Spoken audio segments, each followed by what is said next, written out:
YCP హయాంలో గుర్తింపు పొందిన మద్యం బ్రాండ్లకు తిలోదకాలిచ్చి కొత్త బ్రాండ్లను మార్కెట్లో అందుబాటులో ఉంచేవారు.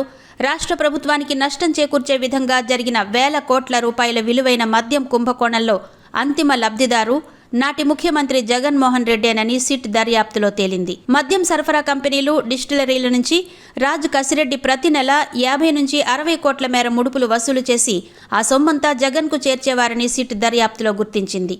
వైఎస్ జగన్మోహన్ రెడ్డి సోదరుడైన వైఎస్ అనిల్ రెడ్డి భారతీ సిమెంట్స్లో పూర్తికాలపు డైరెక్టర్గా కొనసాగుతున్న జగన్ సతీమణి భారతి తరపున ఆర్థిక వ్యవహారాలు చూసే గోవిందప్ప బాలాజీ, వైసీపీ ఎంపీ పెద్దిరెడ్డి మిథున్ రెడ్డి, విజయసాయిరెడ్డిల ద్వారా ఈ ముడుపుల సొత్తు మొత్తం జగన్కు అందజేసేవారిని నిర్ధారించింది. 2019-24 మధ్య ఇలా 3200 కోట్ల మేర ముడుపులు వసూలు చేశారని వెల్లడించింది.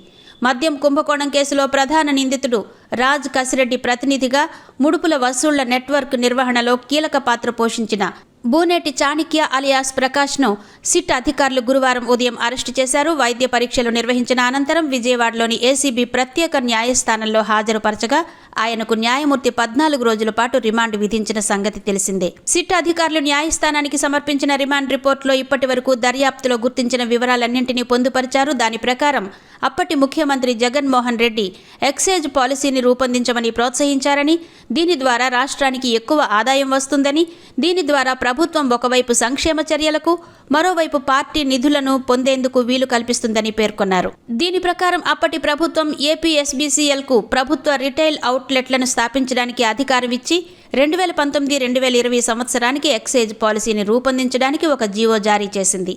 మద్యం సరఫరా ఆర్డర్లు దక్కించుకున్న కంపెనీలు ప్రతి నెల సగటున 50 నుంచి 60 కోట్ల మేర ముడుపుల సొమ్మును రాజ్ కసిరెడ్డి బృందానికి అందచేసేవి.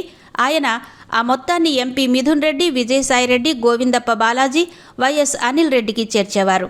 వారంతా ఈ సొత్తును జగన్కు బదలాయించేవారు.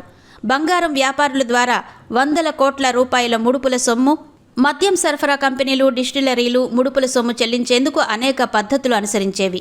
మద్యం కొనుగోలుకు సంబంధించి ఏపీఎస్బీసీఎల్ నుంచి వారి ఖాతాల్లో డబ్బులు జమ కాగానే ముడుపుల సొమ్మును బంగారం వ్యాపారుల ఖాతాల్లోకి మళ్లించేవి.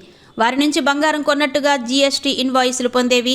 ఆ వ్యాపారులు కమిషన్ మినహాయించుకుని 100 కోట్ల రూపాయలను రాజ్ కసిరెడ్డి, బూనేటి చాణిక్య వారి అనుచరులకు చెల్లించేవారు. అలాగే మద్యం సొమ్మును బులియన్ మార్కెట్, రియల్ ఎస్టేట్లు ఖాతాల్లోకి మళ్లీ తిరిగి పొందినట్టు తెలిసింది. సిట్ దర్యాప్తులో ఇలాంటి అనుమానాస్పద లావాదేవీలు అనేకం బయటపడ్డాయి.